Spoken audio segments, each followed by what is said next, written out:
ચલો આપણે હવે આમાં હળદર અને મીઠું બંને એડ કરી દીધું છે. હવે આને આપણે સારી રીતે હલાવી લઈશું અને પછી 4-5 કલાક માટે ઢાંકી મૂકી દઈશું અને કલાકે એને હલાવતું રહેવાનું એટલે સારી રીતે મિક્સ થઈ જાય. અને પછી આપણે એને સૂકવવાનું છે, પણ હમણાં 2 દિવસ રહેવા દેવાનું છે. પછી આપણે એને કાઢીશું અને પંખા નીચે નથી નાખવાનું, એને એ તાપમાં નથી સૂકવવાનું. આપણે એને ધીમું પવન બારીમાંથી આવતું હોય એવી જગ્યાએ નાખવાનું છે અને પછી એને આપણે ભેરવીશું. જ્યારે ભેરવીશું ત્યારે આપણે ફરીને એની રેસીપી તમને બતાવવામાં આવશે. અને આજે આપણે ગોળ કેરીનું અથાણું કરીએ છીએ. એના માટે આપણે આ લોહીના કુરિયા, મેથીના કુરિયા અને ધાણાના કુરિયા મિક્સ કરી નાખ્યા છે.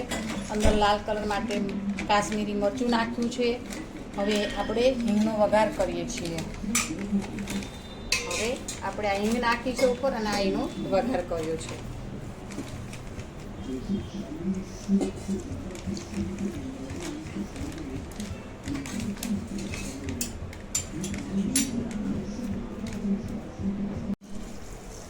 જો આવું તો બસ હિંગ આવી પેલી થઈ જવી છે.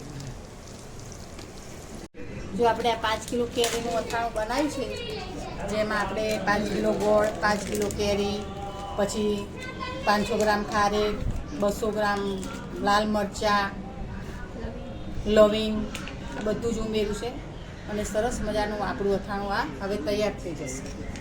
ગોળ, કેરી, મરચાં, ખારેક, લવિંગ બધું મિક્સ કરી નાખ્યું છે. હવે ઠંડુ તેલ થઈ જાય, ગરમ તેલ એટલે આપણે આમાં નાખી દઈએ એટલે આપણું કેરી ગોળ અથાણું તૈયાર.